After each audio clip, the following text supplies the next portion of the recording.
Hello, and welcome to Homegrown KC, a podcast dedicated to exploring Kansas City's fascinating history and sharing stories from its rich past. I'm your host, Laura. Join me today as we explore a piece of Kansas City's history.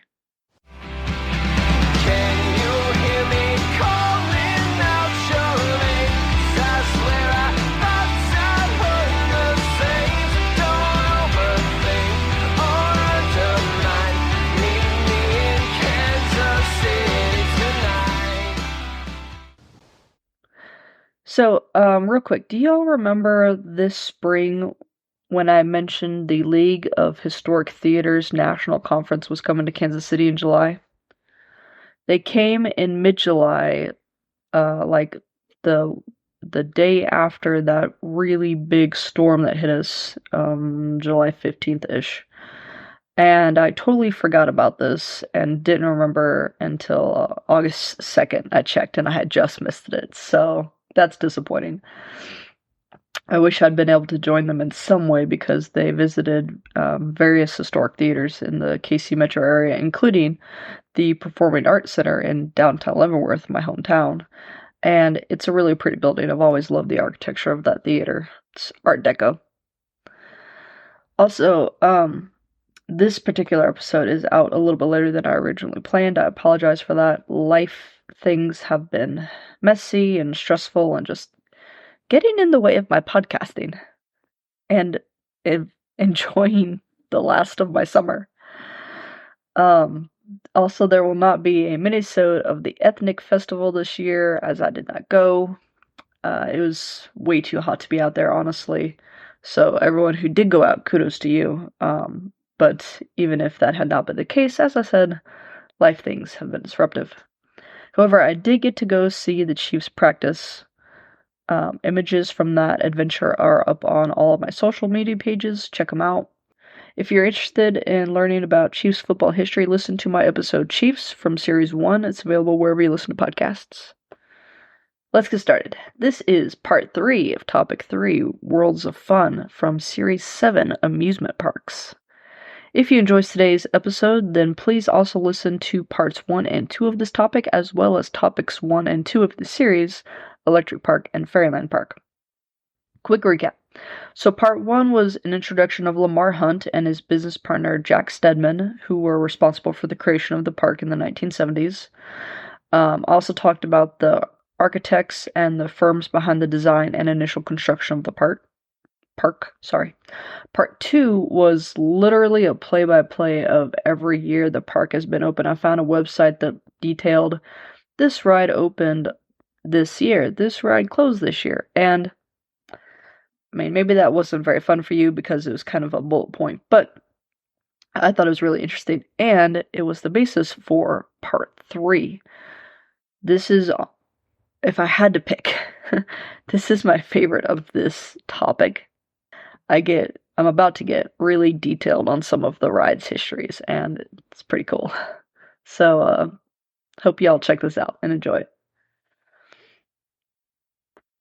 We're going to start off with an absolute banger.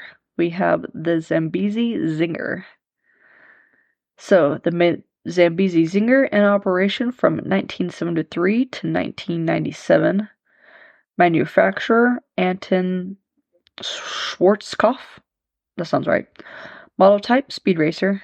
Track length, 3/4 of a mile, or approximately 390 feet. Maximum speed, 41 miles per hour, maximum height, 56 feet. Duration, 2 minutes, 30 seconds. Newly remodeled and reopened in 2023. We'll get to that. Quote, Schwarzkopf GmbH started as a company building trailers for fun fair showmen, but from 1954 onwards, the company started building amusement rides as well. Under the lead of Anton Schwarzkopf, son of the company's founder, the company built its first roller coaster in 1957, the Deucen Spiral.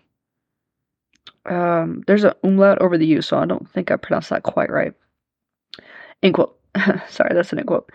Anton's company also designed the Schussboomer. The ride originally featured bobsled-style cars, meaning you can sit one behind the other. and that fit 3 each. The riders were lifted to the top of the first hill along a spiraled track via an electric lift rather than the traditional chain link lift. Schwarzkopf's company experienced multiple financial hardships throughout the 80s and disbanded in 1995 after Anton retired. According to Jennifer Lovesey Mast, quote, without a parent company, replacement parts for his rides became, quote, too expensive, end quote, for several parks across the country, including Worlds of Fun. However, a few parks hung on to their Schwarzkopf rides, realizing that their value to their guests was far higher than the cost of a ball bearing or wheel would ever be. Of these, several Six Flags parks still operate Schwarzkopf coasters. Zinger, like most everyone will tell you nowadays, does still operate in Montana Russa and Parque Nacional del Café in Montenegro, Colombia. End quote. So the park decided to dispose of the ride in 97, and this was all kept under the rug, very, very hush-hush. The parts were just left sitting in parking lot C, and that's just wild to me. Why are you leaving this expensive equipment out in a public parking lot? Whatever. Until a ride broker picked them up and sold them to a coffee grower in Colombia. And this was kind of interesting. So a ride broker is apparently a job that you can have, and it's like the middleman, I buy it from Worlds of Fun and then I sell it to the coffee grower. Here we go. So Zinger 2.0, the newly renovated and reopened Zambezi Zinger, which had a delayed opening but finally debuted June 19th, 2023, is a wooden sit-down coaster designed by Skyline Design. It is 2,428 feet long, 74 feet tall, max speed of 45 miles per hour, 0 inversions. I don't think I've covered this yet. An inversion is a loop. Like a upside down loop. There we go. Lasts 2 minutes, and the coaster consists of a booster wheel lift hill and a tunnel. According to Google, a booster lift is quieter than a chain link, so there's no click, click, click as you go up the hill, but it is more difficult to operate, especially in wet weather. Skyline is a subsidiary of Skyline Attractions. The company is based in Orlando, and they opened in 2014. I guess I didn't find much on Skyline Attractions. I thought I had more there. The Schussboomer, 1973 to 1984. Manufacturer, Anton Schwarzkopf. Model type, Wildcat. Okay, I think this is specifically Wildcat 54M. Not sure what the 54M is. Track length, 1,500 feet. Maximum height of 44 feet. Designed by okay, sorry, I'm gonna butcher that. We're just gonna shorten it to Stengel, based in Euchen. Also feel like I butchered that. Look, it's been a hot minute since I did German. It's in Bavaria, Germany, since 1964. The German engineering office company, quote, was started by Werner Stengel. Simply put, Werner Stengel has been involved with more roller coasters than anyone. Stengel is involved with so many roller coasters because he does not build or sell the roller coasters, but works with most of the manufacturers that do. The type of work provided by Stengel varies from client to client and project to project. These services include design, layout, and calculations for every aspect of the roller coaster, as well as other amusement rides. It is beyond the scope of the database to detail these services on a ride-by-ride basis. End quote. That's from the rollercoasterdatabase.com. Apparently, it was actually by used. It had originally been designed for those pop-up fairs that are, in parking lots or out in the middle of a field, and so they're not embedded in the ground. My information there is a bit short. I actually thought I'd be able to find more information on the Schussboomer since it was their opening day, but I don't have anything. Next, we have Sky High. This ride was in operation from 1973, so also there at opening day, to 1987. Manufacturer Von Roll Inc. Model type Skyride 101. According to Google, a Von Roll is an industrial electrical power company based in Switzerland dating back to 1803. That didn't sound right, so I added roller coaster company to my search parameters and then I found them. According to gondolaproject.com, quote, Von Roll Seilbahn was a prolific Swiss builder of ropeway systems in the 20th century, while Von Roll itself lives on as a supplier of industrial and electrical components. The ropeway division was acquired by Doppelmayr of Austria in 1994. One of the most charming and endearing legacies of Von Roll was their line of Skyways, installed in amusement parks throughout North America. They are a bizarre relic of the cable industry's time, catering almost exclusively to the resort and theme park market, a time which, thankfully, has passed. As most were installed in the late 50s and 60s, few still exist. While you can't really classify the Von Roll Skyways as cable-propelled transit systems, it's still worth considering both the lifespan of the systems, some were in operation for over 35 years, as well as their almost perfectly horizontal alignments and low profiles, end quote. From worldsoffun.org, quote, at its peak there were over 100 installations of the 101 Skyride. Today there are less than a dozen operating, end quote. Also from worldsoffun.org, quote, Sky High transported guests from the Americana section of the park by way of a semi-enclosed cable car that seated 4. The cable that supported each car was supported by one of the park's 4 towers, with the tallest being 75 feet. The driveway was located on the Scandinavia section of the park, with its station structure still being located in the park. Today, Sky High Station is a picnic facility known as Trevally East. The counterweight of the ride was located in the Americana section of the park. Today, the Americana Station is the Red Games barn next to Mustang Runner, end quote.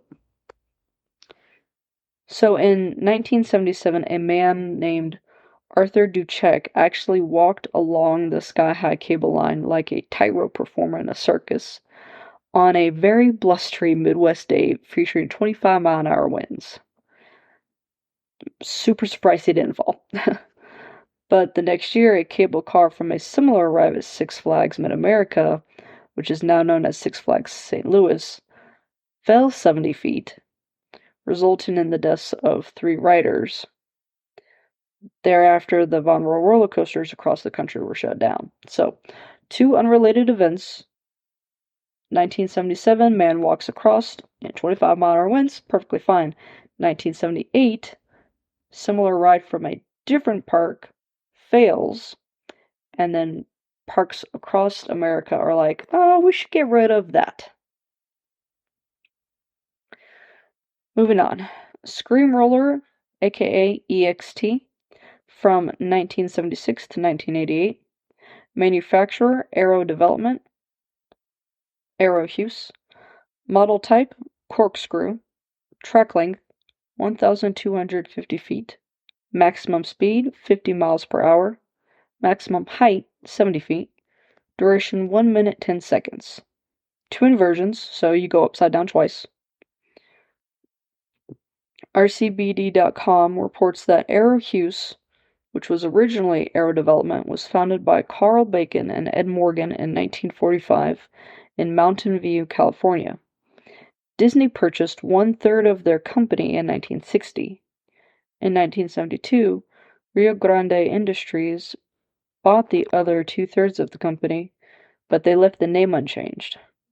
In 81, Hughes Maskenfabrik, again German, so probably not pronouncing that right.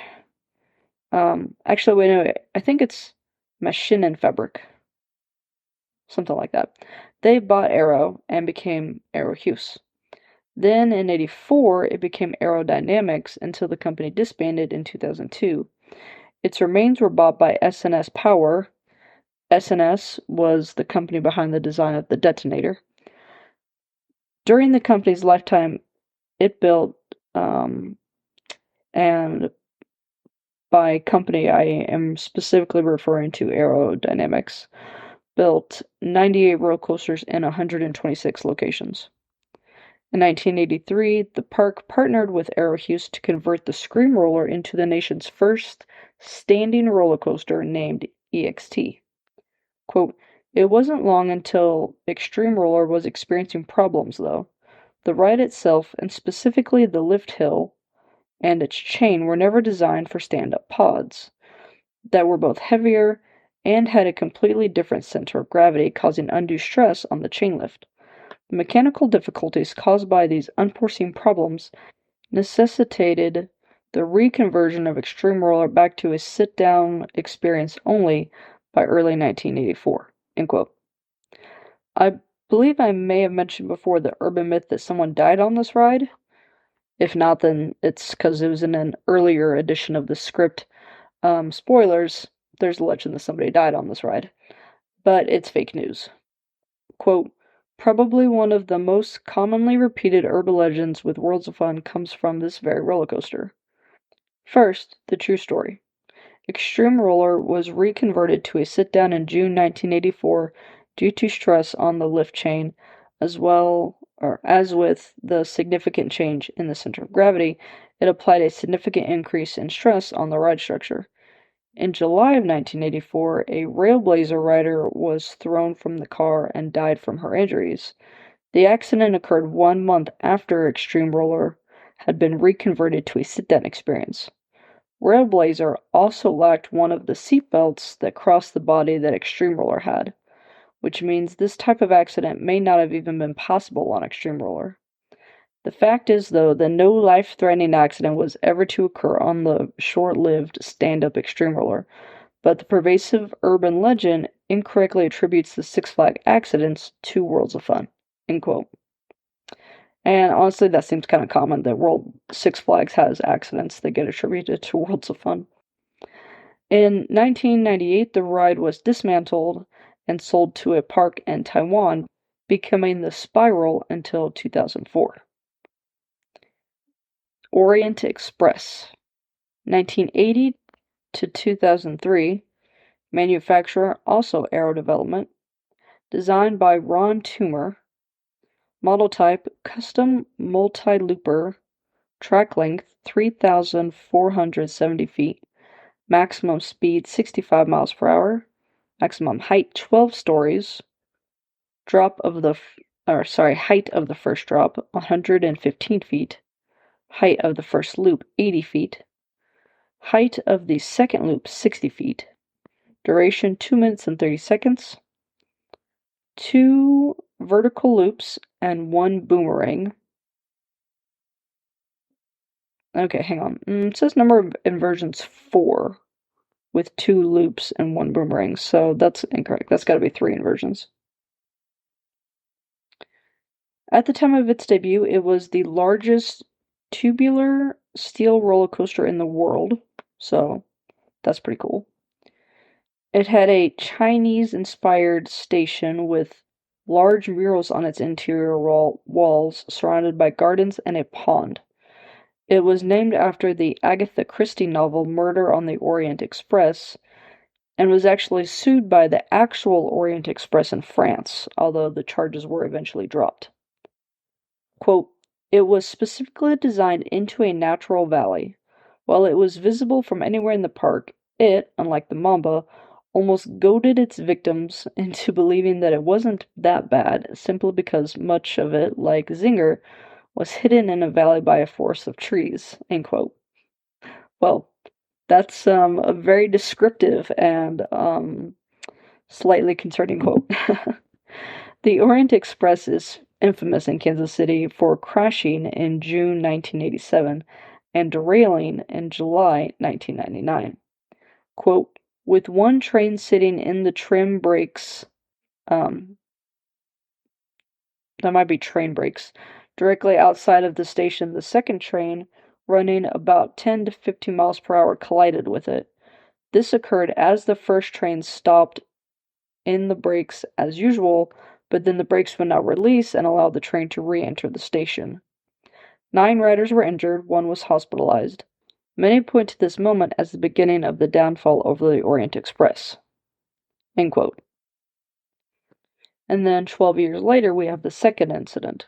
Quote, Orient Express derailed in its final helix, leaving the last 2 cars dangling from the track. 13 were reported as injured, though no one severely. End quote. I didn't see any details on how the derailment occurred, which I'm actually very interested in. So if you know, hit me up.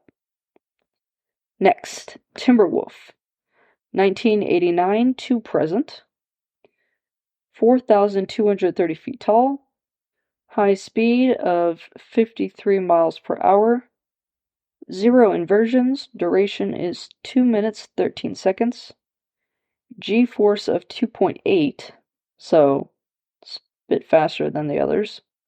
Elements include a chain lift hill and an overbanked curve. It is a wooden sit-down coaster designed by Curtis D. Summers at Den Corporations. Summers was born September 27, 1929 in Abilene, Kansas, and died May 11, 1992 in Montgomery, Ohio. According to findagrave.com, quote, Mr. Summers started in the amusement park business in 1958, repairing and designing rides at Coney Island Amusement Park in Cincinnati. In 1972, he formed Curtis D. Summers, Inc. to specialize in designing wooden coasters. He designed more than 30 coasters at theme parks nationwide. Den Corporation, begun by Charles Den, April 1933 to July 2001, was based in Westchester, Ohio, from 1983 to 1991. According to the National Roller Coaster Museum, Charles also got his start at Coney Island. Except now I'm wondering if they're the same Coney Island, because there's also the famous Coney Island in New York. However, since they're both from Ohio, I think it's a good bet. Anyways, quote, they specialized in relocating, designing, and manufacturing wooden roller coasters, end quote. They designed 11 different roller coasters in their 8 years of operation.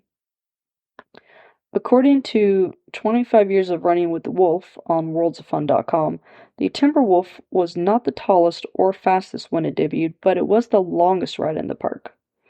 Jennifer, writer of worldsoffun.com, also reports that many of Den's designs include,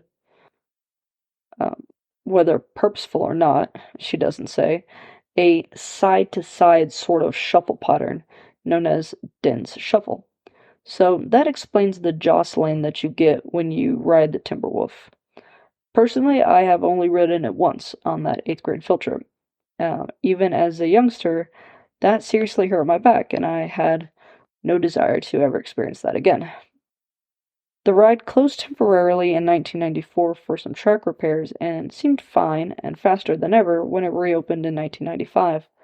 However, on a day in July of 95, a young girl of 14 was thrown from the ride and died. How is still unclear. The mom and some of her friends who were there at the time, I don't think the mom was there, but the friends were, said the seatbelt failed, but park officials said that they found nothing wrong after they investigated this claim. Let's talk Mamba. Debuted in 1998 and still in use today. The length is 5,600 feet. Height is 205 feet with a drop of 205 feet. High speed is 75 miles per hour, 0 inversions. Duration is 3 minutes. G-force of 3.5, so it's even faster than Timberwolf. Consists of a 180-foot tall chain lift hill and a 580-degree helix. Cost $10,000 to build. Due to its speed and hill and lack of inversions, the Mamba is classified as a hypercoaster. This ride was crafted by Dana Morgan, son of Aero Development co-founder Ed Morgan. And I'm pretty sure it's pronounced Dana when it's a male name. Dana served as president of Arrow in early 1980s before starting his own company, D.H. Morgan Manufacturing. He and Steve Okamoto, who also worked for Arrow at one time, designed the Mamba. According to RCBD, the California-based company remained in operation until Michael Chance purchased it in 2001 and changed the name to Chance Morgan Inc., and later consolidated it into Chance Riders. The Mamba is currently the tallest and fastest of the park's rides today, if that was not already clear. When it was first built, it was one of the tallest and fastest roller coasters in the world. In case you were wondering, because I was, according to Google, the title of tallest coaster in the world is currently held by Kingda Ka in Six Flags in New Jersey. Opened in 2005, it's 456 feet tall. And the title for fastest coaster in the world resides with Formula Rossa at Ferrari World in Dubai. That tracks. Which is located in the United Arab Emirates. Emirates? Yeah, I said that right. It opened in 2010 and is 149.1 miles per hour. Well, that's it for today. Thank you for joining me as we continue to explore this piece of history behind Kansas City's Worlds of Fun. Please join me next week for part 4, which will end this topic and be the final episode of this series.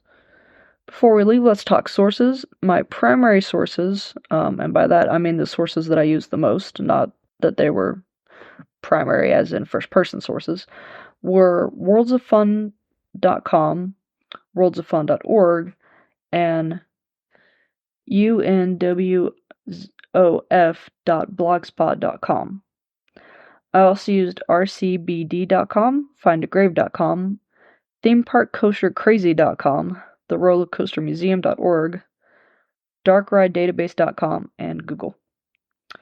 On my website, I will have links to Defunct Land's video of Worlds of Fun that's on YouTube. You can also look that up whenever, before I get that up. And a link to the Worlds of Fun Facebook group page. I hope you will consider becoming a financial supporter of the show. There are several ways you can do so. You can subscribe to patreon.com/homegrownkc or redcircle.com/homegrownkc. You can also give a one-time donation at redcircle.com/homegrownkc or coffee.com/homegrownkc. That's ko-fi.com. You can give as little or as much as you want, even as little as $1 a month. Once you sign up and create an account, subscribe to the show, you will be charged that day and then on the first of every following month. If you become a patron, you will get an item from the merchandise store valued at $5 or less, a shout out on every episode and social media post. Thank you, Joan, for your continued support. You will also get access to exclusive bonus content featuring other local historians, archivists, and museum curators. Everyone who simply donates will receive a shout out on the next available episode, but you will not receive access to the bonus content unless you are a patron. Additionally, if you give a donation on Ko-fi, 1% automatically goes to help fight climate change. I spoke with Jennifer Levesey Mass, creator of the website worldsofun.org, back in May, and as I said before, I've gotten most of the information for all of this topic from that website. That episode is finally available to my patrons. I apologize for taking so long to put that up. Also newly available to my patron supporters is my conversation with Andrew Gustafson from the Johnson County Museum about their current special exhibit focusing on the way railways transformed Johnson County, Kansas in the early 20th century. If you cannot support me monetarily, which I get, especially in this current economy, you can still support me by following and subscribing to my Facebook, Instagram, Pinterest, Tumblr, and Twitter pages. I also have a YouTube channel. I'm Homegrown KC on all of those. And make sure you rate and review me wherever you listen, but especially on Apple Podcasts. You can visit my website for additional information on every topic. That's homegrownkc.wordpress.com. And you can sign up for my newsletter at my website. That is the only place where you can sign up for the newsletter.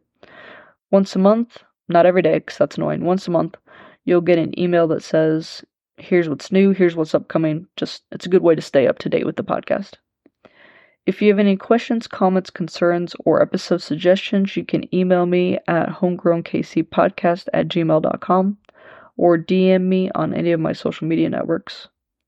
For merchandise, visit www.zazzle.com/store/homegrown_kc_store to see what is available. Thank you goes out to my talented sister-in-law, Sarah McCombs, for the creation of my logo, to the Dear Misses for the use of their song Kansas City as the intro and outro music of every episode, and to local libraries, which enabled me to gather all my research. And thank you for listening. Cheers.